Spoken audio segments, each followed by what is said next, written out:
Olá, tudo bem? Meu nome é Luciana Sabatini Neves e eu sou do ICAP Acadêmico.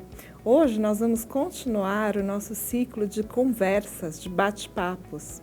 E eu tenho novamente aqui a honra de trazer para vocês o professor Manuel Henriques Garcia, que ele é presidente da Ordem dos Economistas do Brasil, ele é vice-presidente do ICAPH, que é o Instituto do Capitalismo Humanista, e ele é professor da FEA USP. Com vocês, novamente, para dar continuidade ao nosso último bate-papo, o professor Manuel Henriques Garcia. Bem, professora Luciana, é um prazer enorme estar novamente aqui contigo para conversarmos e colocarmos de uma maneira bem forte, né, as colunas do capitalismo humanista para todos os agentes da sociedade. Então é um prazer, renovo minhas esperanças de que teremos uma boa conversa. Isso teremos, professor. Continuando, professor, aquele nosso bate-papo, agora sobre uma outra perspectiva. Professor, uma coisa que eu acho que preocupa muitos brasileiros e brasileiras é a situação econômica do país, porque ela também acarreta uma situação social muito complicada em que vivemos. A gente vem de um ciclo pandêmico que continua, que agravou muitos problemas sociais e econômicos. Eu gostaria, professor, que o senhor iniciasse a nossa conversa hoje trazendo os princípios do desenvolvimento econômico e o que seria a aplicação de um capitalismo humanista dentro dessa nossa perspectiva hoje, que é tão difícil. Bem, professora Luciana, de fato, estamos ainda na pandemia. Felizmente, já o número de óbitos está sendo reduzido de uma maneira bastante significativa. O mesmo está ocorrendo com o número de infectados, não só no Brasil, mas em todos os lugares do mundo. A pandemia, ela acarretou não só problemas de saúde pública e de óbitos, que temos muito que chorar, porque pessoas queridas, próximas, nossas, esse terrível vírus os levou para, imaginamos, um lugar bastante ideal e melhor que este, mas o fato é que os efeitos da pandemia também geraram efeitos econômicos muito significativos. Não é o momento de discutirmos questões que já estão no passado, até porque são difíceis de serem respondidas. Por exemplo, teria sido melhor ficarmos todos trabalhando e quantas pessoas morreriam? Mais de 600 mil, 1 milhão, 2 milhões? Não sabemos. O fato é que as decisões dos políticos foram no sentido, e também dos cientistas, foram no sentido de que ficássemos em casa para evitarmos a contaminação. As vacinas chegaram, milhões de brasileiros aderiram à vacinação, eu diria que quase 100% já se vacinou pelo menos uma vez, estamos já com a segunda dose, a terceira dose, e estamos renovando as esperanças de que não só no Brasil, mas no mundo todo, a vida volte a uma certa normalidade. Estamos já voltando a uma relativa normalidade. Muitos setores da economia que estavam totalmente parados, bloqueados pelo fato de não haver o ir e vir das pessoas, muitos setores estão pouco a pouco se recompondo.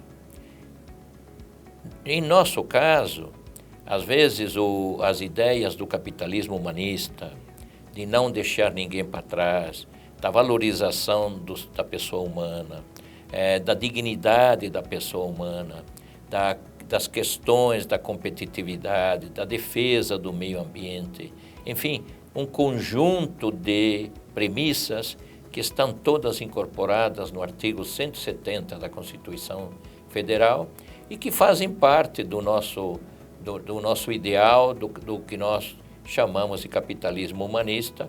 E diga-se de passagem também, professora, em outro podcast nós analisamos o índice do capitalismo humanista. Então, a pandemia acarretou esses problemas com a saúde das pessoas, mas deixou milhares e outros milhares de brasileiros órfãos, porque perderam os pais, perderam o arrimo de família, o provedor morreu, e muitas vezes milhares e milhares de brasileiros deixaram de ter uma renda razoável para o seu dia a dia.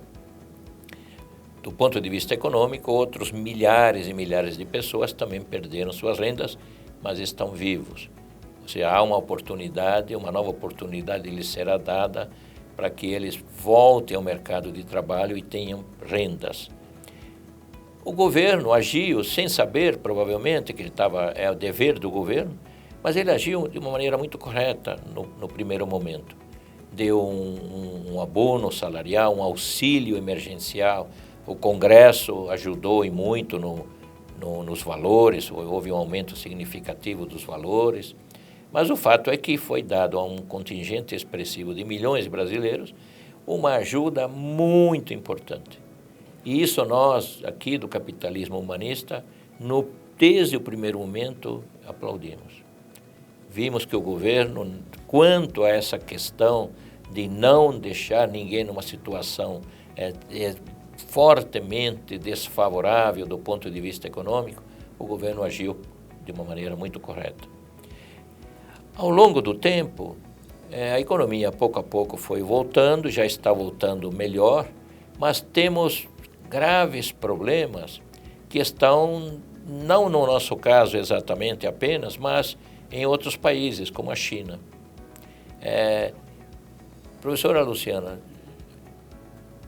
fique sabendo que na indústria automobilística há milhares de carros que estão prontos para saírem da fábrica e não saem porque está faltando um chip. Esse chip está sendo produzido na China e a China não tem condições de atender à demanda mundial de pronto. Por quê? Porque a pandemia causou uma grande desorganização nas cadeias produtivas.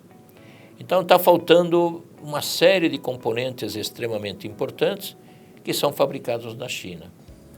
Já sabemos que o Brasil está importando quase 98% da produção de fertilizantes, do que utiliza aqui dentro. Os componentes básicos, os chamados NPK. E todos esses componentes para criar o fertilizante, todos são provenientes da China. A China já avisou, olha, o ano que vem nós não teremos condições de atender a demanda mundial.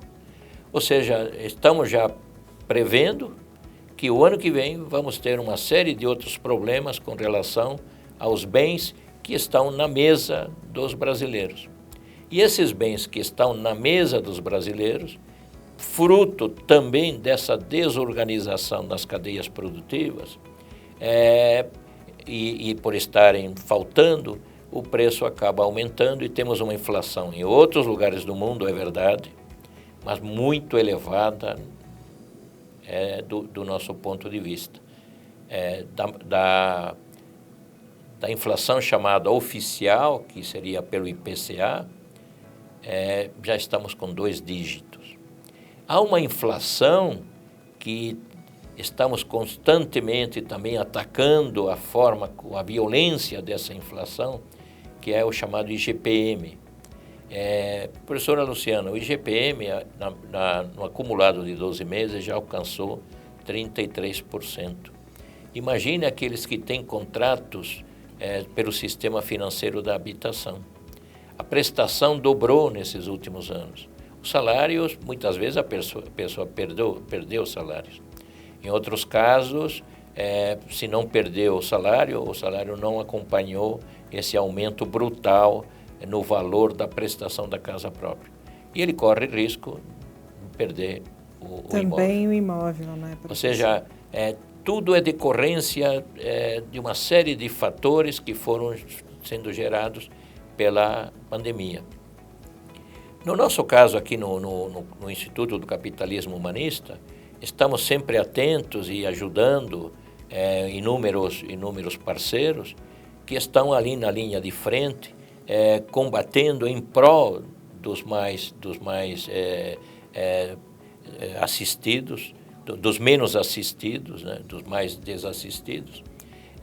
E temos que chamar a atenção para a lei do superendividamento, que foi algo fantástico, né? A doutora Cláudia Lima Marques, que é nossa presidente do nosso Conselho Superior, a professora, ela lutou com muita galhardia e conseguiu, com a ajuda inestimável do nosso querido presidente do Instituto do Capitalismo Humanista, o professor Dr. Ricardo Sayeg, graças à postura dele, à luta que ele realizou junto a inúmeros deputados, junto a inúmeros senadores, e graças a esse fato, a lei do superendividamento foi aprovada.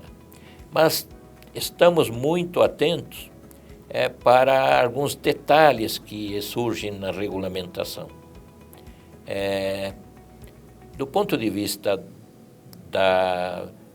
não só da teoria do desenvolvimento econômico, que procura criar todas as condições para que o país cresça, para que o país se desenvolva, para que todos os seres humanos, não só do Brasil, do mundo inteiro, sejam incluídos, independentemente de raça, de gênero, independentemente de tudo, são seres humanos que merecem e nós estamos sempre atentos em ajudá-los dentro das nossas possibilidades. A teoria do desenvolvimento econômico, ela procura eliminar a pobreza de maneira absoluta, jamais será possível, mas é possível diminuir e de uma maneira bastante significativa a pobreza que está ao nosso redor e está no mundo inteiro também, crescendo cada vez mais. E cresceu ultimamente mercê desse terrível vírus, desse coronavírus. Estamos num momento crítico da regulamentação. E temos algo extremamente forte que é o chamado mínimo existencial. Eu ia acrescentar, professor, que estamos no momento crítico da regulamentação do mínimo existencial. Porque essa lei do superendividamento, ela faz uma menção muito grande e expressa o mínimo existencial. O senhor fez um trabalho com relação ao mínimo existencial junto à Ordem dos Economistas do Brasil. O senhor não gostaria de explicar um pouco mais do que se trata a questão? Claro. Do ponto de vista econômico e com agregados da economia, sempre os economistas procuram saber qual seria, é uma palavra economês, né? Uhum. Mas que eu vou explicar. Aqui qual a gente fala ambos, economês e juridiquês. Qual seria a chamada propensão marginal a consumir? Uhum. É uma palavra um pouco...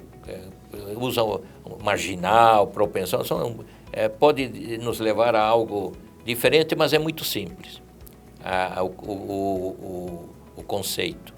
Se você receber R$1 a mais, eu te pergunto, o que você vai fazer com este R$1 a mais? Você vai dizer, professor, eu estou numa situação em que se eu receber uma renda a mais, eu vou pagar minhas dívidas. Ou você dirá, professor, como eu estou sem nenhuma dívida, essa renda a mais, eu vou levá-la totalmente para a poupança. Ou você poderá dizer, olha, a minha propensão marginal a consumir é 0,7, então eu vou levar 70 centavos de R$1 para consumo e 30 centavos de R$1 para poupança. Então, é a decisão da pessoa entre consumir e poupar. Essa é a ideia do conceito de propensão marginal a consumir. Do ponto de vista macroeconômico, não há muitos estudos no mundo e nas universidades, nem nas universidades americanas, inglesas, não há muitos estudos sobre qual seria a propensão marginal a consumir da coletividade, daquela coletividade. Até porque é um número bastante diferente entre as pessoas. Uhum. Se a pessoa tem um nível de renda mais elevado, imagina-se que a propensão marginal a consumir dele não será igual à propensão marginal a consumir de alguém que tem uma renda muito baixa.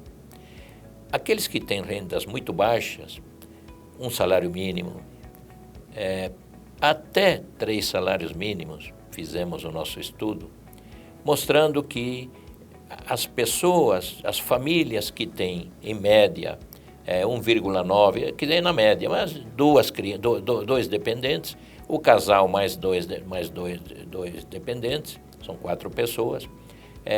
Essa família, até 3 salários mínimos, ela vai gastar aproximadamente uns R$600 com a cesta básica e olhando outros itens importantes destinados à higiene pessoal, destinado à higiene da casa, que seria produtos de limpeza, ligados a produtos, sabonete, pasta de dente, enfim, coisas importantes para a saúde das pessoas. Primeira necessidade. De primeira necessidade. Veja, eu não incluí idas ao cabeleireiro, por exemplo, da dona de casa. Superficiais. Porque poderiam ser considerados superficiais. Não considerei. A questão do celular é algo importantíssimo. As pessoas hoje, não é que é lazer apenas, é um meio de trabalho. E de estudo. Então, o celular passou a ser considerado.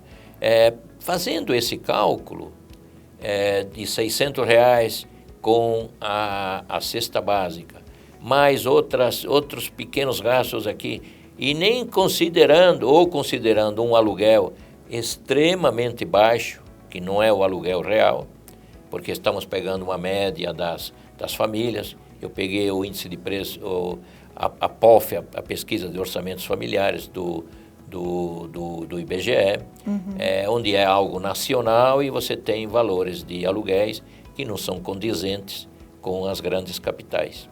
Mas há valores médios. Imagina você somar um valor da cesta básica, mais um valor de aluguel, mas muita gente vai dizer, mas nem todos têm aluguel, moram em casa. Bom, é verdade, aqueles que estão... Mas se a pessoa vive com um nível de renda extremamente baixo, a probabilidade dele ter um imóvel próprio é muito baixa também. E outra coisa, professor, é uma média, não é? Também é média. É uma métrica. Então, veja, fazendo um esforço e considerando valores muito baixos para o aluguel, o valor conseguido estava mais ou menos em 65% da renda recebida até 3 salários mínimos. Estamos dizendo que 35% sobre R$3.000, dá R$970 mais ou menos, seriam destinados, se ele tivesse o orçamento equilibrado, seriam destinados para a poupança. Ele não tem o orçamento equilibrado, ao contrário, ele está super endividado.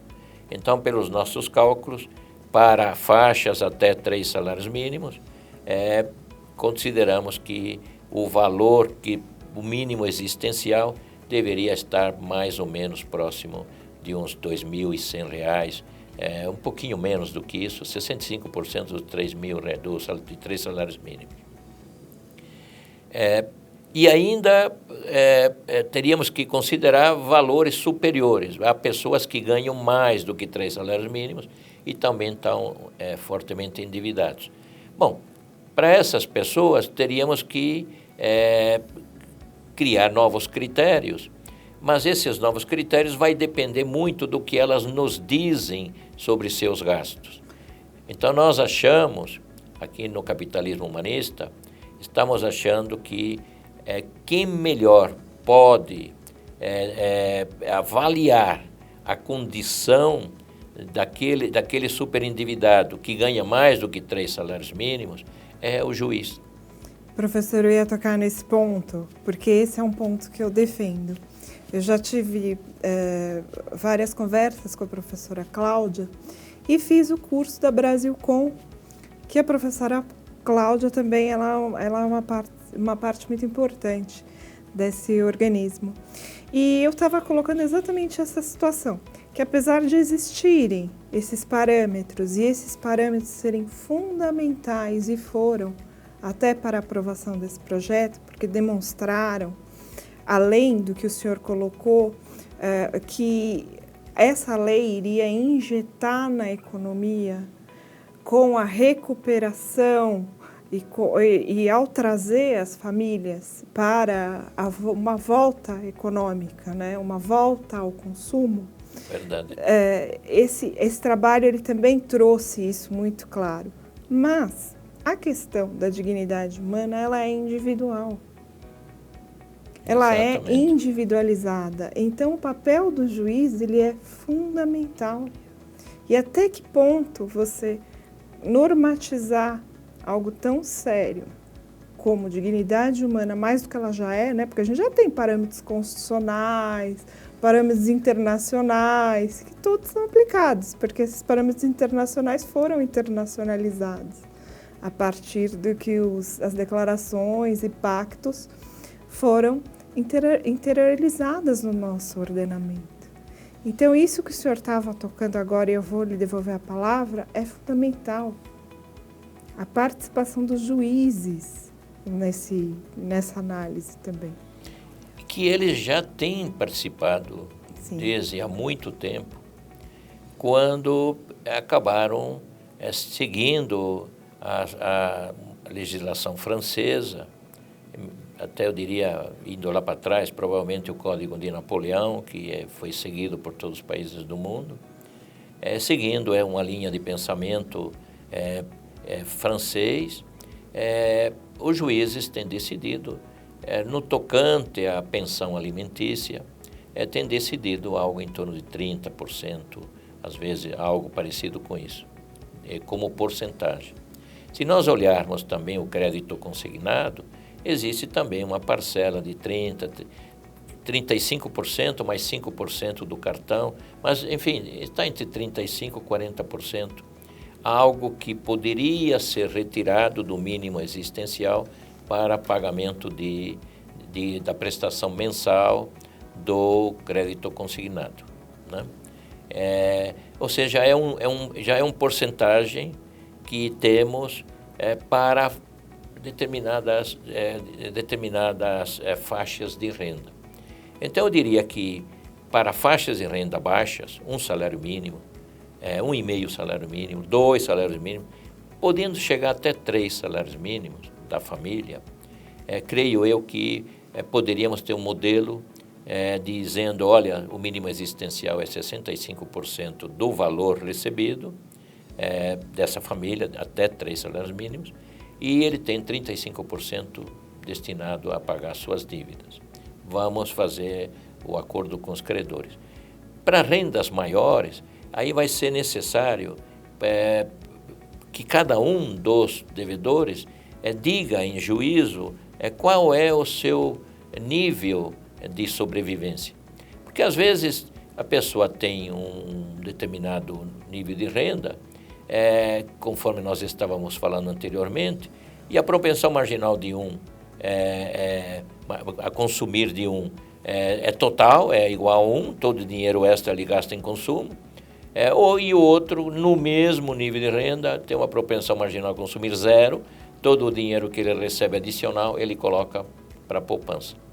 E lembrando que, pelo nosso estudo, se nós tivéssemos 64% das famílias que estão endividadas, e temos aí uns 60 milhões e pouco de brasileiros que estão endividados, e uns 32 fortemente endividados. Se nós pudéssemos concentrar num único momento toda a negociação, nós teríamos, no prazo de 5 anos e meio, nós teríamos aí um acréscimo de renda gerada, de novos gastos efetuados por essas famílias, de aproximadamente uns 500 bilhões de reais. São números muito expressivos. É verdade. Infelizmente, nesse momento, temos que pontuar, professora Luciana, que essa questão do mínimo existencial está sofrendo ataques, tentando viabilizar a lei. Há algo aí do Ministério da Economia, algo que eu fiquei perplexo, que tenha saído da boca de colegas economistas.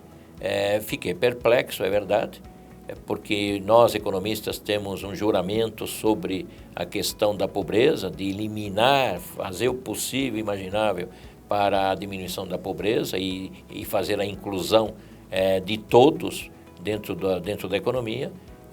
Estamos aí ouvindo, tendo informações de que o Ministério da Economia estaria dizendo que o mínimo existencial poderia ser fixado em R$150 por mês. Ou seja, é algo que nem, imagino eu, que nem lá nos centros de refugiados lá de Ruanda, provavelmente nem um valor, não sei de onde saiu esse valor, mas é algo inimaginável. Mas a gente conta com o senhor, com a professora Cláudia, com o professor Ricardo e com todos os membros do Instituto para lutarem e combaterem essa visão, porque é uma visão que ela é muito maléfica para quem recebe o mínimo existencial, né? Então é uma preocupação, isso colocaria milhões de pessoas, enfim, para que servem R$150?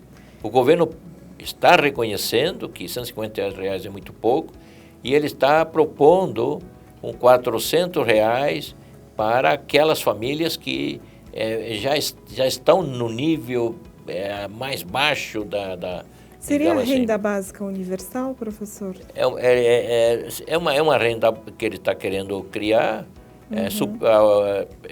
no lugar do Bolsa Família, está mudando de nome, mas há uma série de problemas, porque a economia, uma vez que já um conjunto de pessoas se apropriou do orçamento, não sobra nada. E ao não sobrar nada, tudo o que é dado para os mais necessitados acaba sendo objeto de ataque de outros membros da economia. Então não se trata ainda da renda básica universal. Não, ainda não. Tá. Mas estamos não só com esse projeto, há outros projetos muito interessantes aqui no Capitalismo Humanista e vamos deixar para outra oportunidade. Mas há algo fantástico no tocante às questões da utilização urbana dos imóveis, que as famílias já estão morando nesses imóveis já há muitas décadas, e recentemente um ministro do Superior Tribunal de Justiça deu um ganho de causa fantástico para que essas pessoas que estão 50, 60 anos lá, alguém construiu aquele imóvel, alguém veio depois dizendo, mas essa área é pública, não poderia ter sido construído, aí construiu o segundo, aí tem 5 mil, 10 mil imóveis, o titular morreu, o filho já está quase indo também para outro mundo, os netos, e de quem é o imóvel afinal? Essas pessoas vão ter a oportunidade de terem a sua escritura definitiva pelo imóvel. É uma luta também que estamos tendo aqui no Capitalismo Humanista. Sim, essa sentença ela foi proferida pelo ministro Moura Ribeiro. Exatamente. O ilustre ministro também compartilha das ideias do capitalismo humanista. Sim, e olha quanta coisa boa que se consegue quando um grupo decidido, voltado à eliminação da pobreza, à valorização da dignidade humana, juntos consegue, né, professor? Porque não é uma luta fácil, nem de um homem só, é de um grupo, é verdade, combalido e que conta com pessoas como o professor Manuel Henriques Garcia. E com isso nós encerramos o nosso bate-papo hoje. Aproveito a agradecer aos nossos ouvintes e convidá-los a seguir as nossas redes sociais no YouTube, no Instagram e no Facebook. Já anunciando que a gente vai ter um próximo bate-papo, porque nós não conseguimos encerrar todos os assuntos e projetos interessantes que o capitalismo humanista ele faz. Muito obrigado e até a próxima.